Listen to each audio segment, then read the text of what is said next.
All right, let's hop right into this thing, man. We had Charles Do Bronx Oliveira versus Iron Michael Chandler for the lightweight title, man. That was obviously vacated by Khabib Nurmagomedov, man. But it was a nice fight. Really lived up to the billing. Now, everything leading up to the fight was funny because obviously we saw the comments circulating by Tony Ferguson at the press conference where he said that Michael Chandler had Dana White privilege. I mean, it was hilarious, but I could understand why he said that. And a lot of people felt the same, that, he really hadn't earned this title shot. And some people questioned if it was going to be another Ben Askren type situation where you take a guy that was, very successful at a different promotion, but then you bring him to the UFC and they just become average. They just, are run of the mill fighter and things like that. But as a whole, man, Michael definitely showed some nice things in his game and ultimately showed that not only is he good enough to be in the UFC, but he belonged in that title fight right there, man. But digging into this first round, it was a unique style of first round because Michael was in control the whole first round. Obviously, when he got Charles on the ground and things like that, but throughout that whole first round, you could just see Oliveira working the different submissions, right? Trying to just figure out how he could potentially stop this fight. Now, it got to the point for a while, though, where we're just like, man, maybe Mike, Chandler, he's just too strong for him, man. He's able to explode off the ground. He had this crazy thing where Oliveira is like giving him the backpack situation. He just jumps back. It was crazy to see. Very good entertainment-wise. Probably not the best from a skill standpoint, but overall, it was fun to watch.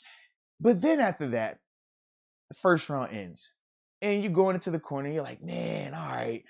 Feel like Michael is up right now, man. He really has shown that, this moment isn't too big for him. He's also shown that Charles Oliveira's submissions, which we know are lethal, weren't too much for him because he was very comfortable being down there and ultimately delivered some really good ground and pound at times. So now when the second round starts, it's really exciting. It's a lot of intrigue because we're trying to see, number one, if Charles can't get this back on the ground and have success there. We all felt that Michael was the harder puncher and was ultimately doing more damage. I mean, it was twice in that first round where we saw Oliveira ultimately just try to take him down because he had got caught with a couple of shots and it was just too much for him. So that was the narrative going into the second was, man, he can't stand up with him. And we've already seen Michael really dominate him on the ground, so this could get ugly. But all in a quick left hook, or short left hook at that. Pop! Catches Michael right on the chin. Man, changes the whole fight. You see Michael instantly fall back into the cage.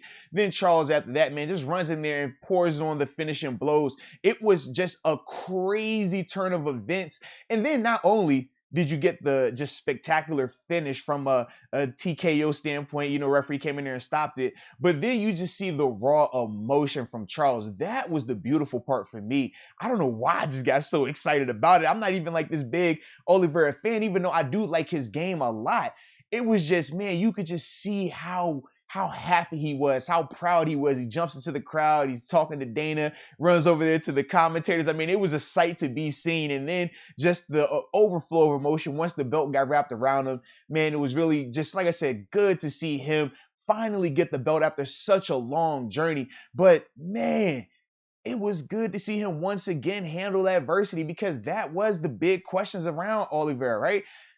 If things get thick on him, right? When it's not going his way, is he going to throw in the towel like we've seen a little bit before? Or is he going to respond and handle that adversity and overcome it? So it was good to see that happen on the biggest stage.